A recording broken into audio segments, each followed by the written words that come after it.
বন্ধু সবচাইতে বেশি আমার দয়ার নবীজিকে ভালোবাসা লাগবে। কুরআনুল কারীমের ভিতরে আল্লাহ রাব্বুল আলামিন ডাক মেরে বলল, কুলিন কুনতুম তুহিব্বুনাল্লাহ ফাত্তাবিউনি। ওগো পয়গম্বর, আপনার গুনাহগার উম্মতের ভিতরে পরিষ্কার ভাবে বলে দেন গো পয়গম্বর, যদি তারা আমি রাসূলুল্লাহ আমি আল্লাহকে বেশি ভালোবাসতে চাই, ফাত্তাবিউনি, তারা যেন আপনি নবীকে অনুসরণ করে। বলেন সুবহানাল্লাহ।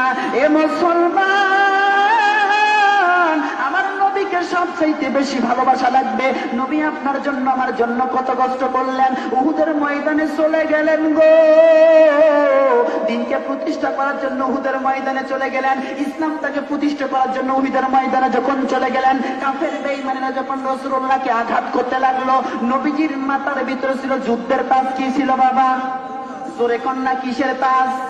নবীজির মাথার ভিতরে ছিল যুদ্ধের লোহার একটা তাজ। একজন কাফের গো, উম্মতের কান্ডারি দরদি নবী আমার, এই জন্য নবী কষ্ট করছে, সাহাবীরা কষ্ট করছে। আজকে আমরা সহজ ভাষায় ইসলাম পাইছি গো দাদা। দেখেন আমার নবী আপনার জন্য আমার জন্য কত কষ্ট করেছেন। দয়ার নবীজি কাফির বেঈমানদের বিরুদ্ধে ইসলামটাকে প্রতিষ্ঠা করার জন্য তরবারি ধরলেন।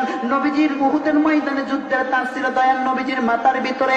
একজন কাফের বেঈমান পিছন থেকে আসে দয়ার নবীজির মাথার ভিতরে লাঠি দিয়ে আঘাত করলেন। কি দিয়ে বাবা? একটা বল্লম দিয়ে আঘাত করলেন। এই যুদ্ধের লোহার তাজটা ভেঙ্গে দুয়ার ধ্বংস হয়ে দয়ার নবীজির মাথা মোবারকের মধ্যে গেড়ে গেল। কোথায় গেল বাবা? ও বন্ধু গো, আজকে যুবক ভাইরা রাসূলের সুন্নাহ কেন পালন করো না? আজকে যুবক ভাই যারা আছে রাসূলের দাড়ি কেন তুমি রাখো না? কার কখন মৃত্যু আসবে কেউ বলতে পারবে না।